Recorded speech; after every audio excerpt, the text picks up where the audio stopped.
Hola chicos, empezamos otra vez con una secuencia didáctica de 2.2 se refiere a la dilatación y calorimetría, y en este caso vamos a ver calor absorbido o cedido por la materia. Bien, para poder entender esto tenemos que entender nosotros qué es calor específico y qué es calorimetría. Vamos a empezar por aquella unidad que en un determinado momento un científico logró encontrar y que era la relación que existe entre la energía y el calor. A esta medición o a esta unidad de medición se le llamó en su momento caloría, que es el valor que nosotros le damos a lo que es el calor específico, que es la cantidad de calor necesario para poder elevar la temperatura de un gramo de agua de 14.5 grados centígrados a 15 grados centígrados. A eso se le llamó caloría y que en este caso lo vamos a tomar con nosotros como calor específico. ¿Qué es el calor específico en determinado momento? Pues es aquella función que tiene la materia de poder tener cierta energía para cambiar de un estado a otro según su temperatura. Vamos entonces a nosotros a encontrar que en esta transferencia o en esta relación que existe entre energía y calor, pues también se puede medir como energía y por lo tanto lo podemos medir como Joule. En este caso, en el sistema internacional, nosotros encontramos que una caloría es igual a 4.186 joules. Bien, siguiendo toda esta situación de tiempo, nosotros encontramos que distintos pensadores lograron encontrar esta relación. Al final de esta teoría, nosotros encontramos que la fórmula que relaciona este cambio de energía lo encontramos con el cambio del flujo del calor, que nosotros lo determinamos con la letra Q, que es igual a, en este caso, la M significa masa, la C que es calor específico y delta T que es la diferencia de calor que nosotros podemos obtener entre la temperatura inicial y la temperatura final que puede tener el material según esa energía que nosotros requerimos para poderle elevar o disminuir calor. En este caso, nosotros tenemos que tomar en cuenta que si nosotros vemos la masa y la temperatura están relacionadas de manera directa, entonces entre más masas tengamos de ese material, pues más temperatura vamos a nosotros o diferencial de temperatura vamos a tener que tener para poder obtener ese flujo de calor. Muy bien, chicos. Vamos ahora por la parte de lo que significa el calor específico. Como habíamos dicho con anterioridad, pues es la energía que se necesita para poder nosotros hacer cambios de temperatura dentro de lo que es una materia. En este caso tenemos nosotros un cuadro donde nos especifica los calores específicos de diferentes materiales y vemos también nosotros que el agua es el que tiene el mayor calor específico y el plomo es el que tiene el menor calor específico. Bien, chicos. Vamos a ver si el signo o el calor tiene signos. Y sí, efectivamente el calor tiene signos. ¿Por qué decimos que el calor tiene signos? Porque nosotros, como ya lo vimos en un momento anterior, pues las materias pueden absorber o ceder calor. A esto es lo que se refiere a poder tener un signo en lo que nosotros podemos concretar dentro de un sistema que puede recibir calor o puede ceder calor. Si a esto es lo que nos apegamos, entonces nosotros encontramos que un sistema que recibe calor de manera externa aumenta su temperatura y por ende su energía interna, el cual el calor se considera positivo si éste lo recibe. Y por otra parte, el calor se considera negativo cuando sale del sistema. Entonces, cuando entra es positivo y cuando sale es negativo. Recordemos siempre esa relación. Vamos a ver ahora qué es calorimetría. Pues calorimetría es aquella ciencia que estudia las variaciones de temperatura que se pueden generar para poder conocer nosotros qué tipo de material estamos percibiendo según su calor específico. Entonces vamos a tener ese tipo de situaciones. ¿Cómo se logra con ello? Pues se logra mediante un aparato que se le llama calorímetro que permite determinar el calor específico de los diferentes materiales. ¿Cómo se hace este tipo de situaciones? Nosotros tenemos un material desconocido y tenemos un material conocido, que es lo que tenemos alrededor de ese material. Este sistema es completamente cerrado para no permitir que otras variables influyan en él. En el cambio de temperatura que existe del material que se va calentando hasta cierta temperatura conocida y con un peso conocido sobre un líquido que en este caso va a ser el agua, que ya conocemos su calor específico, su masa y su temperatura inicial. Con ello hacemos nosotros la diferenciación y encontramos nosotros en determinado momento ese tipo de variación de temperatura y encontramos un calor específico. Para esto nos sirve la calorimetría y el calorímetro. Con este tipo de situaciones nosotros recordamos la fórmula inicial en el cual nosotros decíamos que el flujo de calor que nosotros tenemos de un sistema, pues se da por su calor específico, su masa y su diferencial de temperatura. Iniciando a partir de esto, nosotros podemos encontrar que todo aquel elemento que es más caliente, nosotros decimos que va a ser de signo negativo. ¿Por qué? Porque este va a estar dispuesto a poder ceder. Y acuérdense que el que cede es negativo. Y aquello que es frío, nosotros lo consideramos como positivo. ¿Por qué? Porque es el que va a recibir. En este caso, nosotros entonces tenemos que tomar en cuenta que tenemos esas situaciones de signos que nosotros podemos representar en cada uno de nuestros sistemas. Al final del día, si nosotros sustituimos que lo que nosotros tenemos de flujo de situación caliente contra el flujo de un sistema frío, nosotros vamos a obtener este tipo de fórmulas.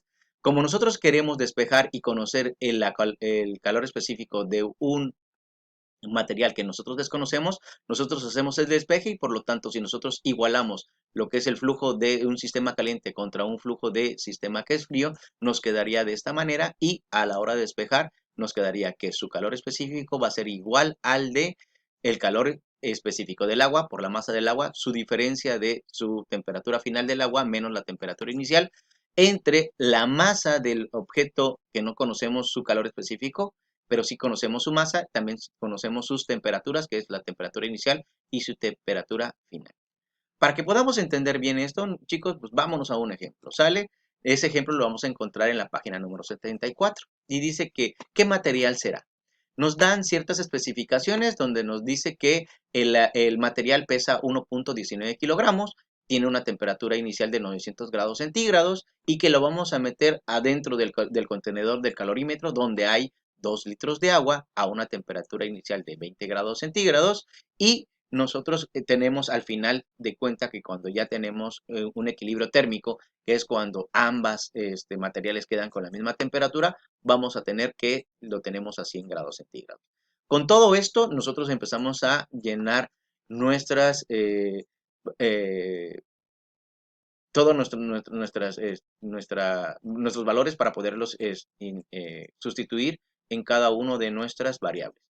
Tenemos el calor específico del agua, tenemos la masa del agua, tenemos la temperatura final del agua que son 100 grados, tenemos su temperatura inicial que son 20 grados, tenemos la masa de el material que desconocemos, tenemos su temperatura inicial y también tenemos su temperatura final. Pero hay algo bien curioso, acuérdense que cada litro de agua significa que es 1 kilogramo de agua, por lo tanto también podemos conocer esa masa.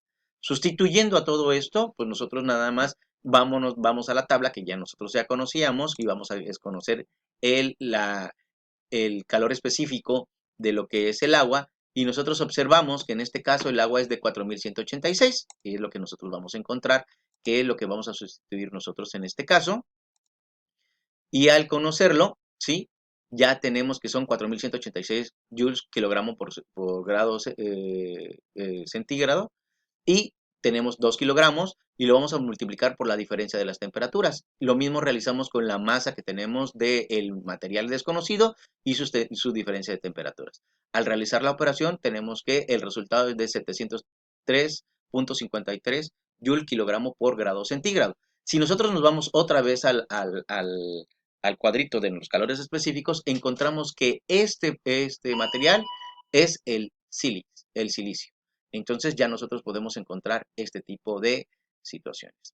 Vamos a hacer otro ejemplo más en el cual nosotros vamos a ver cuál es el equilibrio térmico que podemos encontrar nosotros dentro de un material cuando tenemos, tenemos nuestras temperaturas iniciales y nosotros queremos que al final del día encontrar cuál sería su equilibrio térmico. Acuérdense que su equilibrio térmico es cuando ambas materiales tienen la misma temperatura. Ese es el principio básico que nosotros vimos en temas anteriores que se servían los termómetros. En este caso, chicos, vamos a empezar a ver que tenemos un pequeño trozo de alguna masa que no desconocemos que tiene 5 gramos, tiene una temperatura de 200 gramos y luego nosotros lo vamos a meter dentro del calorímetro que tiene 1.5 litros y está a 15 grados centígrados. La temperatura final, pues no sabemos a cuál llegaría, que sería el equilibrio térmico, entonces nosotros tenemos que el calor específico de ese pequeño trozo de oro es de 129 joules kilogramos por grados centígrados y la masa es de 5 por 10 a la menos 3 kilogramos porque son 5 gramos nada más. Hay que convertirlos a kilogramos, acuérdense que hay que hacer esa conversión. Y nuestra temperatura que nosotros registramos en ese momento son de 200 grados centígrados. Nosotros tenemos, ya sabemos que el calor específico del agua es de 4186 joules y cada kilogramo por grado centígrado que tenemos en ese sentido de su calor específico del agua.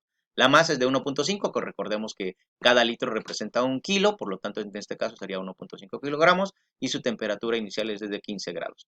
Nosotros recordemos aquella fórmula que ya estamos viendo en estas páginas o páginas anteriores, que el calor específico del material desconocido, en este caso lo que ya conocemos la constante del calor específico, tenemos la masa, pero lo que no tenemos es la temperatura de equilibrio, que en este caso va a ser la que nosotros andamos buscando. Tenemos también la parte del agua, que es en este caso negativo, porque es la parte fría, que es la que va a recibir. Entonces, en este caso, nosotros empezamos a tener nuestro despeje.